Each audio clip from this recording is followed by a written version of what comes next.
కాపాడాడు కదా. అనేకులు ఈ దినాన్ని చూడాలని ఆశించారు భూలోకంలో.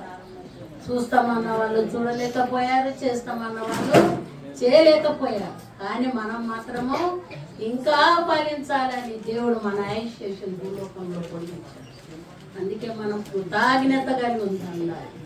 అందుకే అందరం గట్టిగా ఈ గుడ్ ఫ్రైడే కదా మనము దేవునికి 2025 సంవత్సరం కిందట ఈ భూలోకానికి వచ్చి తన ప్రశస్తమైన రక్తం సిలువలో కార్చి పాపులమైన మనకు రక్షణ ఇచ్చిండు. ఆ దేవాది దేవునికి ప్రైజ్ ద లార్డ్ చెప్పాలి. అందరు ప్రైజ్ ద లార్డ్ చెప్పండి. హల్లెలూయా.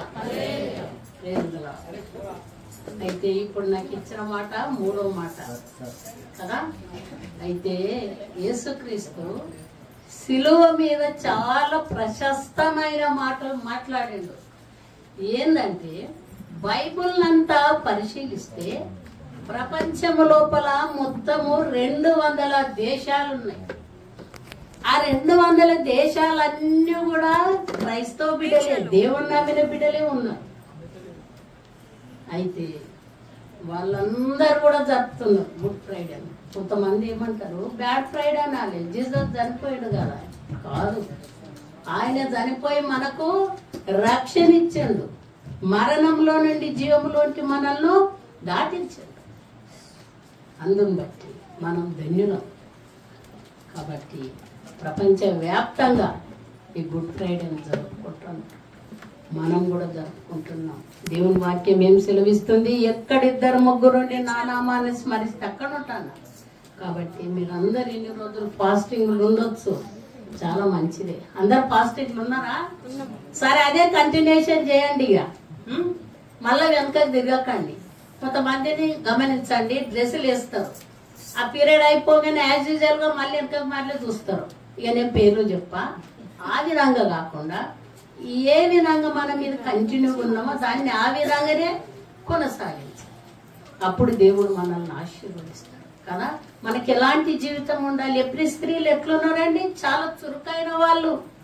మనం కూడా చురుకుగా నమ్ముతూ ఉండాలి.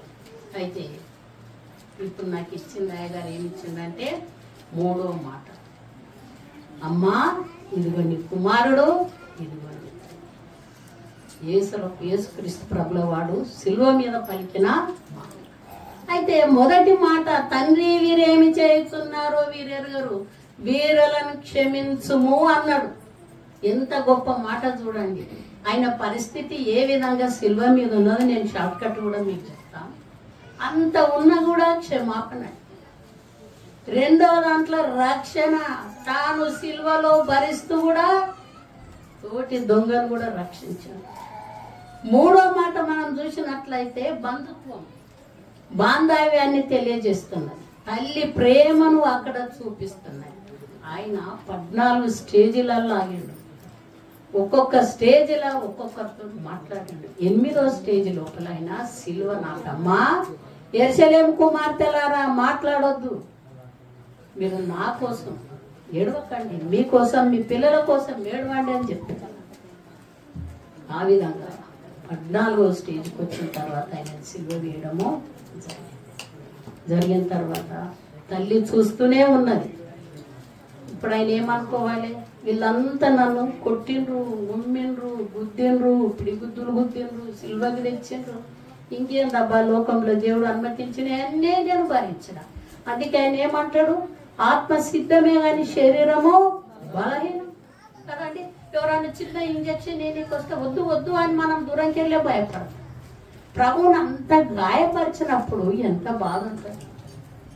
కాబట్టి ఆ బాధ భరించాడు.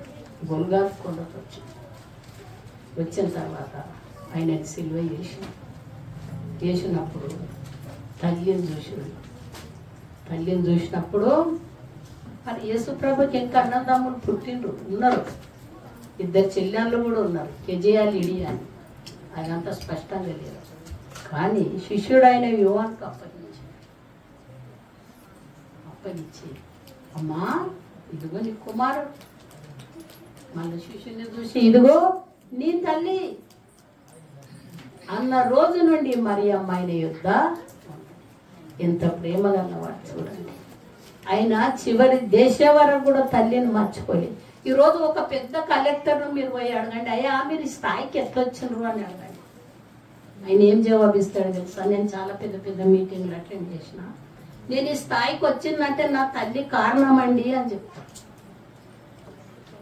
ఒక మంచి ఇంటికి మీరు వెళ్ళండి, ఆ ఇంట్లో అన్ని సత్కార్యాలు మనకు చేస్తే వాళ్ళు ఏమంటారు పెద్ద మనుషులు, ఇంటిని చూసి ఇల్లాలు చూడాలి అంటారు. ఆ ఇల్లు నీట్గా పోయిన వాళ్ళకి ఆతిథ్యం ఇస్తావా, ఇల్లే ఇంత మంచిగా ఉన్నది ఇల్లాలు ఎత్తున్నారు అంట. స్త్రీ 2 పాత్రలు వహిస్తుంది, భార్య, తల్లి. కాబట్టి ప్రపంచంలో స్త్రీకి ఉన్న బాధ్యత ఎవరికి లేదు. ఫస్ట్ తల్లి టీచర్, స్త్రీయే తల్లే, ఆ తర్వాత 5 ఇయర్స్కు స్కూల్కి వస్తారు.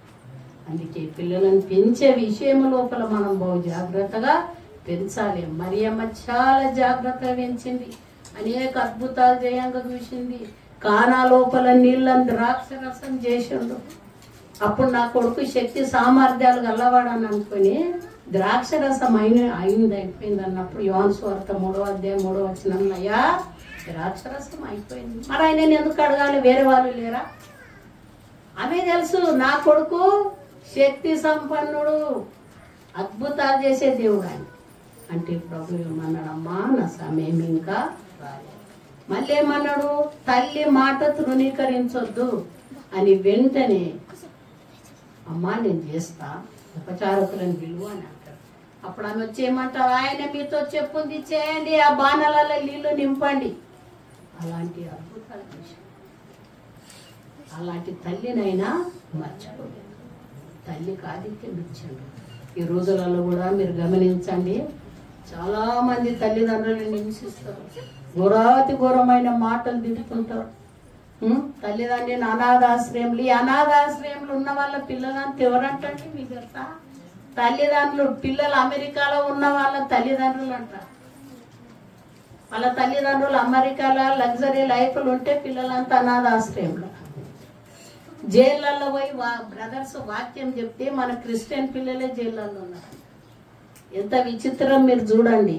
జైళ్ళల్లో ఉన్న వాళ్ళు మన పిల్లలే, వ్యభిచారులు మనోళ్ళే, చేరాని పనులు చేసేటోళ్ళు అంతా మనోళ్ళే, వాక్యం వినేటోళ్ళు మనోళ్ళే, అన్ని చేసేటోళ్ళు మన.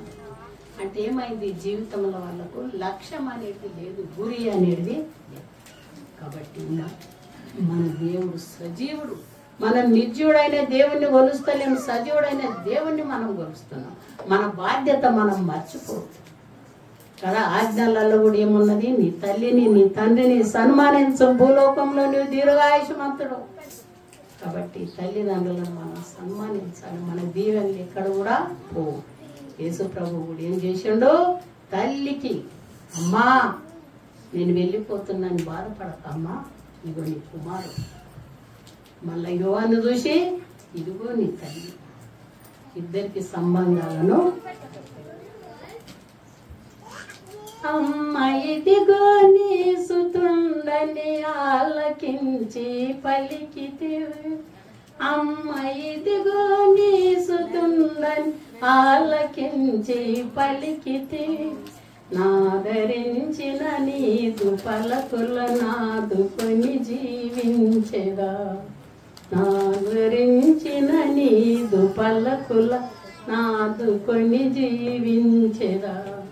నీతి సూర్యుడనేటి దినమున నిన్ను సిలువను గాంచితి, నీతి సూర్యుడనేటి దినమున నిన్ను సిలువను గాంచితి, నీ స్వరూపమే ప్రేమయని నే నిజముగా కనుగొంటి, నీ స్వరూపమే ప్రేమయని నే నిజముగా కనుగొంటి.